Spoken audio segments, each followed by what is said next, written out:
तो दोस्तों बहुत बहुत स्वागत है आपका हमारे चैनल विनय गुरुजी क्लासेस पर। मैं आपका दोस्त विनय आपका बहुत बहुत स्वागत करता हूं। आज हम बात करने वाले हैं इतिहास के उस सत्य की जिसके जाने बिना इतिहास के हिस्ट्री के विद्यार्थी इसकी पढ़ाई करने लग जाते हैं। और उन्हें स्टूडेंट्स को क्या कभी आपने सोचा है कि समय की शुरुआत कब से हुई या किसके साथ हुई? कौन है सबसे पुराना? क्या जीसस क्राइस्ट या फिर मेसोपोटामिया या फिर मोहनजोदड़ो या फिर हड़प्पा? फिर कब आए थे भगवान श्री कृष्ण और कब आए श्री राम? कब था उनका समय? क्या कहेंगे एडी और क्या कहेंगे बीसी को? तो आज हम इस वीडियो के माध्यम से ये जानने की कोशिश करेंगे, कुछ ऐसे फैक्ट्स जानेंगे जिनके जानने से हम इतिहास की समय रेखा पर कौन कौन कहां पर खड़ा था, कहां खड़ा था चंद्रगुप्त मौर्य और समय रेखा पर कहां खड़ा था सम्राट अशोक। क्या सम्राट अशोक का इतिहास जीसस क्राइस्ट से भी पुराना है? क्या चंद्रगुप्त मौर्य का इतिहास जीसस क्राइस्ट से भी पुराना है? ये जीसस क्राइस्ट ही हैं जो सबसे पुराने पूरी दुनिया के रचयिता हैं। तो चलिए इतिहास की कुछ समय रेखा की ओर चलिए शुरू करते हैं। फिर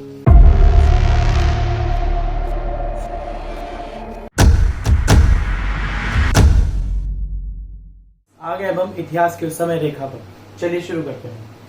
ये एक नंबर लाइन है। इस नंबर लाइन को हमने 9th 10th में और छोटी क्लासेस में बहुत बार पढ़ा है। आपने मेरे कई वीडियोस में देखा होगा, पुराने वीडियोस में, जिसमें मैं नंबर लाइन बच्चों को एक्सप्लेन कर रहा हूँ। और आज ये नंबर लाइन का मेरा मेन मोटिव बच्चों को कोई मैथ्स पढ़ाना नहीं है, कोई गणित का ज्ञान देना नहीं है, बल्कि उस गणित का ज्ञान देना है जिससे हिस्ट्री के विद्यार्थी, इतिहास के विद्यार्थी जो इतिहास की शुरुआत करना चाहते हैं वो इससे छूते हैं। तो यहाँ पर मैंने एक नंबर लाइन लिख दी है, एक समय रेखा बना दी है। ये एक सीधी समय रेखा है। अब जैसा कि आप देख सकते हैं यहाँ पर हमारे अकॉर्डिंग टू मैथ्स में यहाँ पर प्लस के साइन जाते हैं, यहाँ पे माइनस के साइन जाते हैं। वैसा ही हम आज हिस्ट्री के इसमें करने वाले हैं। इधर प्लस के साइन होंगे, इधर माइनस के साइन होंगे। अब आप देख सकते हैं कि इधर मैंने ये बना दिया बिल्कुल मिडिल पॉइंट। मिडिल पॉइंट का मतलब जीरो, पर कई जगह पर इसको जीरो नहीं बोला जाता, कई जगह पर इसको ओ भी बोला जाता है। ओ से मीनिंग होता है ओरिजिन, मीन्स ओरिजिन। अब ये किस चीज का ओरिजिन है? अब जैसे कि आप देख सकते हैं आर्यभट्ट ने जीरो का इन्वेंशन करा। अब ये भी ओ एक तरीके का इन्वेंशन कर रहा है, but this was the origin of Jesus Christ. अब आप कहेंगे हाउ? मैं यहां पर लिख देता हूं जीसस क्राइस्ट बर्थ टाइम। अब हमने ये जीसस क्राइस्ट का बर्थ टाइम क्यों लिखा? सिर्फ जीरो ही कोई क्यों बनाया जीसस क्राइस्ट का birth time? According to Europeans, क्योंकि उस टाइम पर Europeans were in the rule, वो रूल के अंदर थे। यूरोपियंस हर जगह पर रूल कर रहे थे। और जब यूरोपियंस ने देखा कि अलग अलग जगह का अलग अलग तरीके का अलग अलग समय का इतिहास है, एशिया का इतिहास अपना अलग कहता है, अमेरिका का कुछ अलग कहता है, रशिया का कुछ अलग कहता है, तो सब में जब आपस में कॉन्फ्लिक्ट हो गया, लड़ाई होने लगी, तो इससे पूछा गया इन सबसे कि सबसे पुराना इतिहास कहाँ का है। तो इसका सॉल्यूशन यूरोपियंस ने निकाला कि most of the countries were in the favour of Jesus Christ. तो उन्होंने बोला कि जीसस क्राइस्ट के टाइम को हम जीरो मान लेते हैं। नंबर लाइन एक उन्होंने ड्रॉ करी यूरोपियंस ने, और जीसस क्राइस्ट के टाइम को उन्होंने जीरो मान लिया। मतलब जीरो सेंचुरी में, it means zero, Jesus Christ of birth, it means zero century, Jesus Christ का जन्म हुआ होगा जीरो सेंचुरी में। अब क्वेश्चन ये उठता है कि जीरो सेंचुरी में कोई कैसे बर्थ ले सकता है? क्या कोई भाई एटलीस्ट आदमी को 9 मंथ्स का टाइम तो चाहिए ना बर्थ होने का। अगर किसी ने जमीन पर, धरती पर जन्म लिया तो उसको 9 महीने का समय तो चाहिए अकॉर्डिंग टू साइंस। तो उन्होंने बोला कि ठीक है, जीरो से फर्स्ट के बीच में, जीरो से फर्स्ट सेंचुरी के बीच में कहीं पर जीसस क्राइस्ट का जन्म हुआ होगा अकॉर्डिंग टू देम यूरोपियंस, कि जीरो से फर्स्ट के बीच में 300 ईयर्स लगा लें। अब जीरो से फर्स्ट का मतलब हो गया यहाँ पर 100 ईयर्स। ये सारा हमने जो गैप ले रखा है ये 100 ईयर्स का ले रखा है। 100, 200, 300, 400, 500, मैंने 3000 तक बना रखा है। 300 तक, 30 तक बना रखा है, इट मीन्स 3000। ऐसे यहाँ पर 33 तक बना रखा है, इट मीन्स 33,000 यहाँ पर। अब 0 से 100 ईयर्स के बीच में, यानी स्टार्टिंग ऑफ द टाइम 0 से 100 ईयर्स के बीच में जीसस क्राइस्ट का कहीं पर जन्म हुआ होगा। तो उनके बर्थ के बाद, जीसस क्राइस्ट के बर्थ के बाद, ये बाद का जो टाइमिंग है, जो हमारा यहाँ प्लस में जा रहा है और ये माइनस में जा रहा है, ये बाद की टाइमिंग को उन्होंने बोला AD, it was called AD. और ये बोला गया था बीसी, इसे बोला बीसी। अब स्टूडेंट्स यहाँ पर बात सोचने वाली है कि एडी और बीसी का क्या मतलब है। एडी की फुल फॉर्म होती है एना, एडी की फुल फॉर्म होती है एना डोमिनी, और बीसी की फुल फॉर्म होती है before Christ. It mean Jesus Christ के जन्म के बाद से 100-200 सेंचुरीज चलती चली गई, और जीसस क्राइस्ट के जन्म के बाद से ये, अब जीसस क्राइस्ट के जन्म के पहले ये हमारा माइनस में आ गया, बिफोर क्राइस्ट आ गया। जीसस क्राइस्ट के जन्म से पहले इसे बिफोर क्राइस्ट बोला गया, और जीसस क्राइस्ट के जन्म के बाद इसे एना डोमिनी बोला गया। अब ये स्टूडेंट्स आजकल टर्म पुरानी हो चुकी है, आजकल इन टर्म्स का यूज नहीं करा जा रहा है, क्योंकि हम इन टर्म्स को बहुत टाइम से यूज कर रहे हैं। आप देख सकते हैं जैसे कि 100 ईयर्स, 200 ईयर्स, 300 ईयर्स, तब से यूरोपियंस इस टर्म को यूज कर रहे हैं, but now these terms has been changed. तो अब इनको बोला गया है CE, it means common era, और बिफोर क्राइस्ट को हम बोलते हैं यहां पर BCE, it means before common era, before common era. अब जीसस क्राइस्ट का तो जन्म हो गया है यहाँ पर, अब हमारे को ये कौन कैसे पता लगेगा कि कौन किससे ज्यादा पुराना है। जैसे कि मैंने इंट्रोडक्शन वीडियो में भी इससे पहले आपको बताया कि हम ये जानेंगे कि कौन पहले आया, भगवान रामचंद्र का क्या समय काल था, भगवान श्री कृष्ण का समय काल कब का था, और मेसोपोटामिया, हड़प्पा, मोहनजोदड़ो का समय काल कब का था।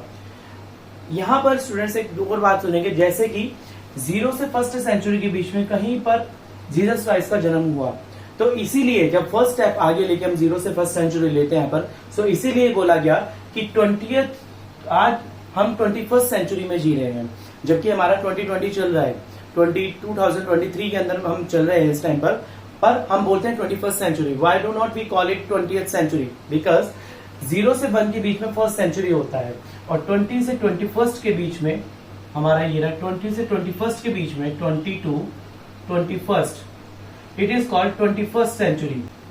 इट मीन्स हमने 0 से 1 के बीच में एक स्टेप आगे लिया, जीसस क्राइस्ट के बर्थ को हमने एक स्टेप आगे लिया, तो 20 से 21st सेंचुरी में भी हम एक स्टेप आगे लेंगे। जब हम 1900 में जी रहे थे तो उस टाइम पर भी हम 20th सेंचुरी बोलते थे, हम कभी भी 19th सेंचुरी नहीं बोलते थे, हम 20th सेंचुरी बोलते थे, हम एक सेंचुरी आगे बढ़ा के बोलते थे। सो स्टूडेंट्स, मेसोपोटामिया का टाइम कहा जाता है कि 4000 से 6000 के BCE में, यानी कि बिफोर क्राइस्ट। अगर मैंने यहाँ लिखा BCE, it means before common era, 4000 से 6000 के बीच में, यानी कि 3300 के बाद भी 4000 से पहले आसपास कहीं पर मेसोपोटामिया का टाइम था। पर जो उसकी फर्स्ट हमारे को रिटर्न टैबलेट मिली मेसोपोटामिया की फर्स्ट रिटर्न टैबलेट हमारे मिली थी 3300 BCE के अंदर। तो हमने माना कि मेसोपोटामिया सबसे पुरानी सभ्यता है जो कि 3300 BCE के अंदर आई थी। तो इसको हम नंबर लाइन के ऊपर यहां पर करेंगे, BC before Christ, number line के ऊपर 3000 BCE। अब इसके बाद हम देखेंगे मोहनजोदड़ो की सभ्यता इस नंबर लाइन पर कहां पर स्टैंड करती है। सो स्टूडेंट्स, मोहनजोदड़ो की जब सभ्यता इस नंबर लाइन पर 2600 BCE पर स्टैंड करती है, ये रहा। ये मैंने नंबर छोटे छोटे से बनाए रखे हैं, शायद आपको थोड़ा छोटा नजर आ रहा हो, पर मैं आपको यहाँ पर बड़ा लिख के बता रहा हूँ कि 2600 BCE पर मोहनजोदड़ो की सभ्यता स्टैंड करती है। ये हमारा था मेसोपोटामिया।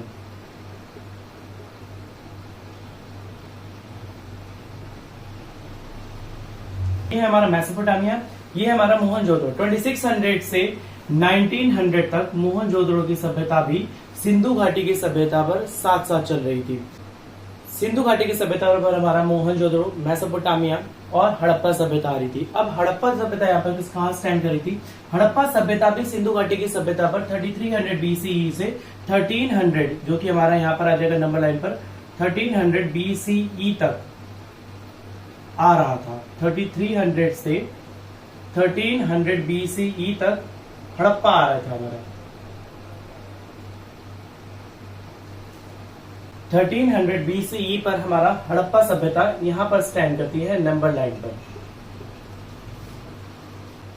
अब हम बात करते हैं, जैसे मैंने अपने इंट्रोडक्शन के अंदर कहा था कि हम सम्राट अशोक की बात करेंगे। सम्राट अशोक की बात करेंगे, जैसे अब मैं 200-300 बीसी कहूंगा, बीसीई कहूंगा, सॉरी, तो मैं यहां पर आ जाऊंगा पीछे बैक में, इससे ऐसे एक back back back back back जाऊंगा यहां से। सम्राट अशोक का हमारा समय था 268 से 232 BCE। इट मीन्स ये भी क्राइस्ट से पहले था सम्राट अशोक। अगर मैं 200 से 300 साल के बीच की बात करूंगा, तो 300 से 200 साल के बीच में ये यहां कहीं बिटवीन होगा सम्राट अशोक। इसको मैं यहां पर मेंशन कर देता हूं, अशोक टाइम। सो स्टूडेंट्स, अब मैं बात करूंगा चंद्रगुप्त मौर्य की, मौर्य डायनेस्टी की। मौर्य डायनेस्टी हमारा स्टार्ट हुआ था 321 से 297 तक। अब 321 से 297 हम इसको यहां लिख लेंगे, 321 से 297 तक मौर्य था। अब 321 से 297 भी ये हमारे 300 से 200 के बीच में आएगा मौर्य। अब जैसा कि आप देख सकते हैं, मौर्य और अशोक दोनों 300 से 200 की टाइम पीरियड के आसपास ही थे, इसी के बीच में ही मौर्य अशोक चल रहे थे। अब ये तो बात हुई हमारे बिफोर कॉमन एरा की। यूरोपियंस के अकॉर्डिंग 0 में ओरिजिन था जीसस क्राइस्ट का। अकॉर्डिंग टू हिंदू माइथोलॉजी, जो हमारे भगवान श्री कृष्ण है,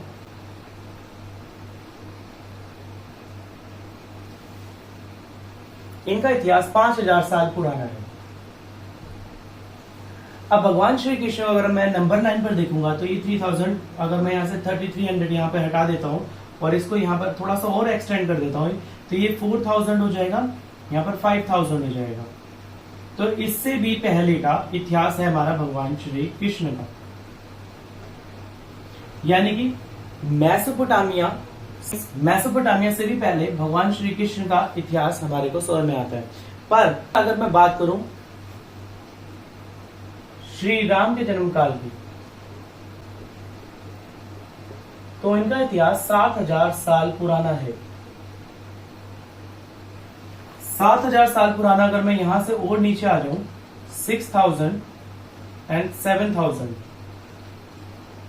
सो इट मीन्स यहां पर श्री राम हमारे, Jesus Christ, Harappa, Mohenjodaro, Mesopotamia, Shri Krishna and Shri Ram, ये अकॉर्डिंग माना जाता है जो हमारा राम सेतु मिला। राम सेतु के अंदर जो भी पत्थर हमारे को श्रीलंका वाली साइड से या इंडिया वाली साइड से नीचे से जो भी पत्थर निकाले गए हैं राम सेतु से, उन स्टोन्स का जब कार्बन डेटिंग से टाइम एज निकाला गया तो उनकी एज 7000 ईयर्स पुरानी मानी जाती है।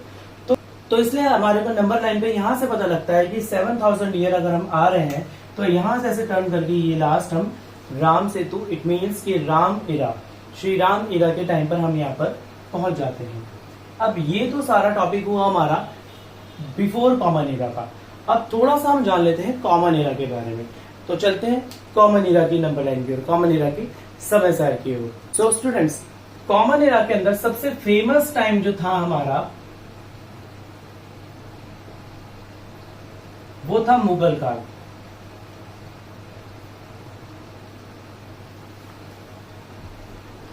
मुगल टाइम पीरियड हमारे इंडिया के अकॉर्डिंग सबसे फेमस टाइम पीरियड था, जो स्टार्ट होता हमारे 1526 से 1526 से 1857 तक। ये था लोधी का time, Lodhi Mughal. He started ruling on India. 1526 से 1857 तक हमारा था ये मुगल काल, इट वॉज अ मुगल काल। यहां से हमने जानी थी वर्ल्ड हिस्ट्री। वर्ल्ड हिस्ट्री जो वर्ल्ड में सबसे ज्यादा फेमस माने जाते हैं, मेसोपोटामिया, मोहनजोदड़ो, हड़प्पा और जीसस क्राइस्ट। अब यूरोपियंस की अपनी अलग हिस्ट्री रही है, रोमन की अपनी अलग हिस्ट्री रही है। हम जैसे कि हिस्ट्री के स्टूडेंट्स पढ़ते हैं, ये यावर साम्राज्य, उनकी अपनी अलग हिस्ट्री रही है, अमेरिकन की अपनी अलग हिस्ट्री है, रशिया की अपनी अलग हिस्ट्री है, इस टाइम पर चाइना की अपनी अलग हिस्ट्री चल रही थी। तो पूरे वर्ल्ड के अंदर हर जगह पर हिस्ट्री अपनी अलग अलग चल रही थी। But this was the common number line which Europeans imposed on us. इसके अंदर एक और इंपॉर्टेंट टाइम था महाराणा प्रताप का।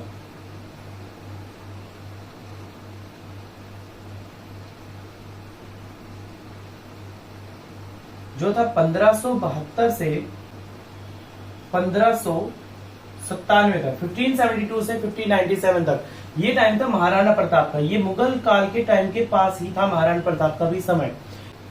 इसको मैं कंप्लीट बोर्ड के ऊपर आपको करा रहा हूं ताकि स्टूडेंट्स जो हैं वो एक क्लासरूम के तरीके से इस चीज को समझे कि एक्चुअली में बोर्ड पर अगर हम नंबर लाइन को खुद ड्रॉ करेंगे तो क्या एक्चुअली में अगर कोई स्टूडेंट्स को खुद से ड्रॉ करता है तो उसको one by one step by step अगर तो उसको टाइम लाइन खुद से ड्रॉ करनी आनी चाहिए, एक एक टाइम पीरियड खुद को उसको ड्रॉ करना चाहिए। फॉर एग्जाम्पल अगर मैं आपको बोलूं मैं आपसे अगर क्वेश्चन कर लेता हूं यहाँ पे से 325 BCE तो आप इसको कहां पर लगाएंगे? तो मैं इसको यहाँ पर 325 BCE को ये 200 और 300 के बीच में लगाऊंगा, यानी कि बिफोर कॉमा लेगा।